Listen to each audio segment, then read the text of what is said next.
Time management is an essential part of our everyday lives. Without it, our schedules would be pretty much non-existent, and we would not know what we would be doing at every moment of each day. Not to mention that we would have no sense of whether we're late or early for anything. The concept of time management is reflected in the book that I'm going to be reviewing today. The book that I'm going to be reviewing is called The Berenstain Bears on Time. It was written and illustrated by Stan and Jan Berenstain.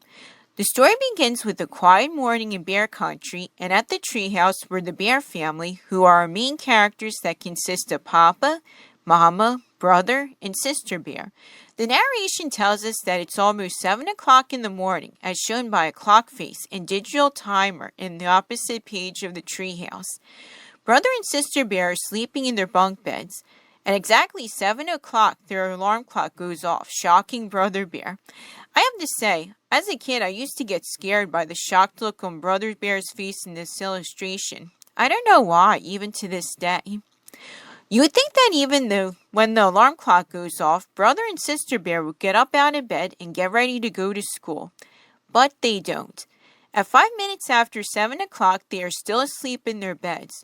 They're either being lazy or they somehow forgot that they have school to go to today. My guess is to this would be 5 minutes later at 7:10 a.m., we see that Papa Bear's coffee is ready and he will soon be heading off to work in his carpentry business.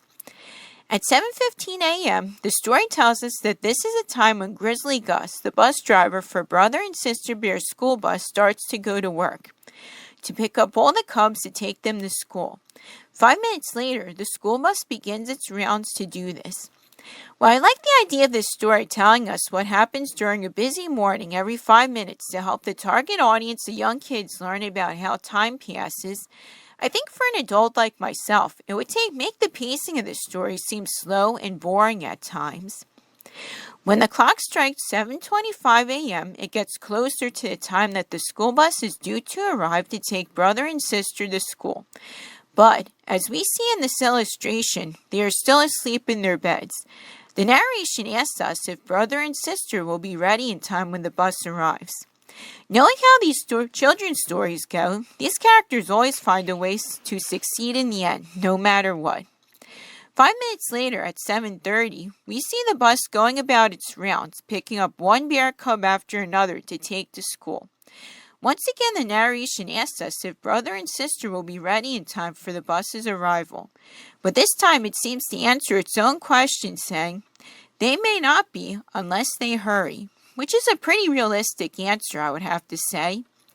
The time draws nearer for the bus's arrival at 7:35, and the narration tells us that brother and sister are not a bit concerned about missing the school bus to go to school. It would seem that sleeping is their only priority at that moment. 5 minutes later, the school bus picks up brother and sister's cub friends. After another 5 minutes, Mama Bear sees the school bus arriving from the kitchen window and begins to worry.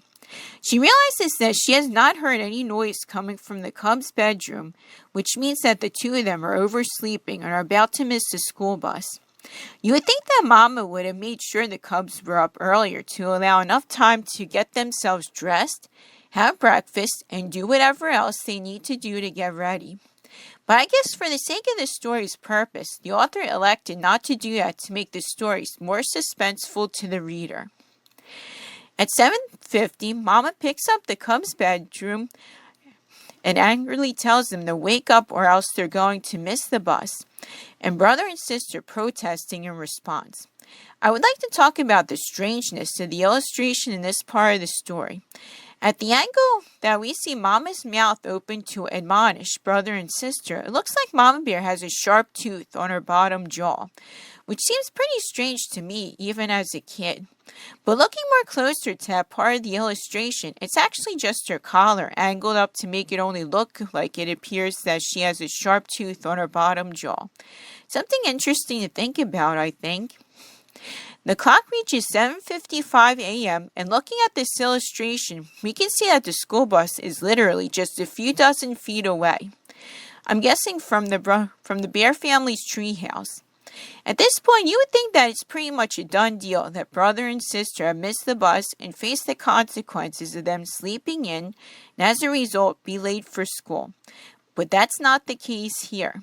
In the next 2 pages, we can see that brother and sister do all the things they need to do to get ready for school, such as getting dressed and eating breakfast, all in a matter of 4 minutes, which I think is the most unrealistic thing to portray in this book. Nobody can accomplish these things in just a few minutes, and I'm guessing that the author had the superpowers of the Flash in mind for the Cubs, as this part of the story was written and illustrated. 8 o'clock a.m. arrives, and just in the nick of time, the Cubs come out of the treehouse to get on the bus. The Flash superpowers have apparently saved them from missing the bus and inconveniencing Mama, as it would seem. The final page of the book tells us that there's a moral to this story. The moral is, if you sleep past 8, you might be late when the school bus comes for you at 8. I have to say, there's no might in that statement. You will be late when you sleep past 7, and you're more than likely to miss the bus and be late for school.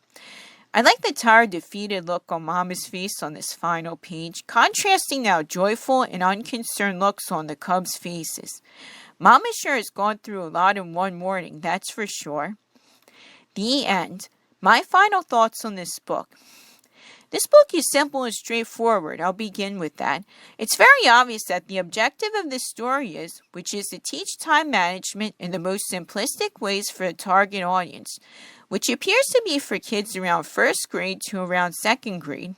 The format of the story is well done in some places, such as including a clock face and digital clock on each of the pages that display what time it is within the story, showing the target audience that there are 2 ways of telling time.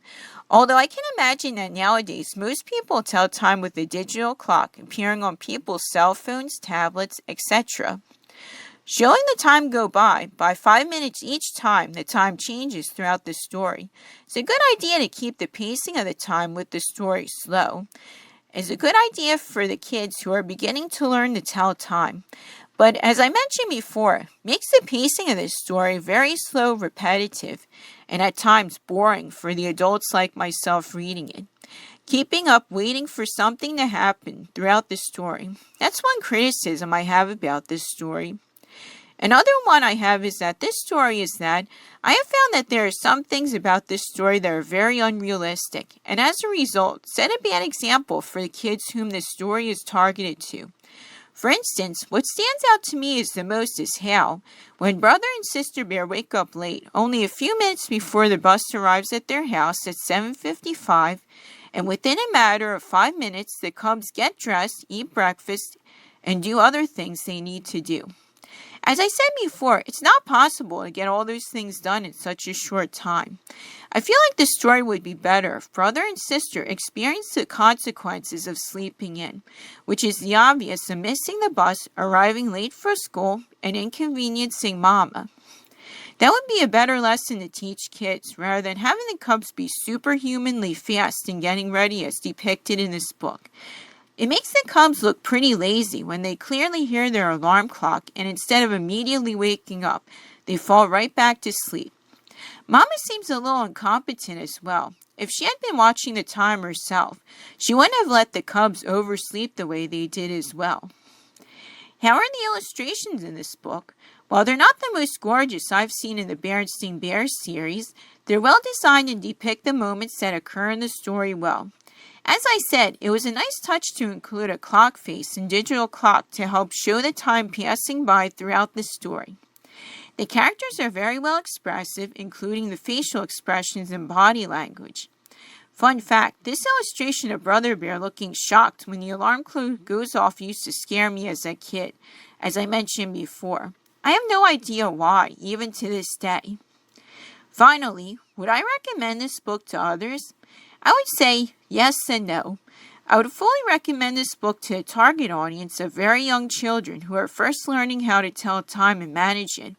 But for everyone else, I wouldn't recommend it, as the pacing and repetition of the story makes it boring and unstimulating at times. While this book is not a masterpiece, I think it serves its purpose well in educating and entertaining its main target audience. If you can find this book to read to young children, I would recommend it for this purpose and see for yourself. I hope you enjoyed my review of the Berenstain Bears on Time.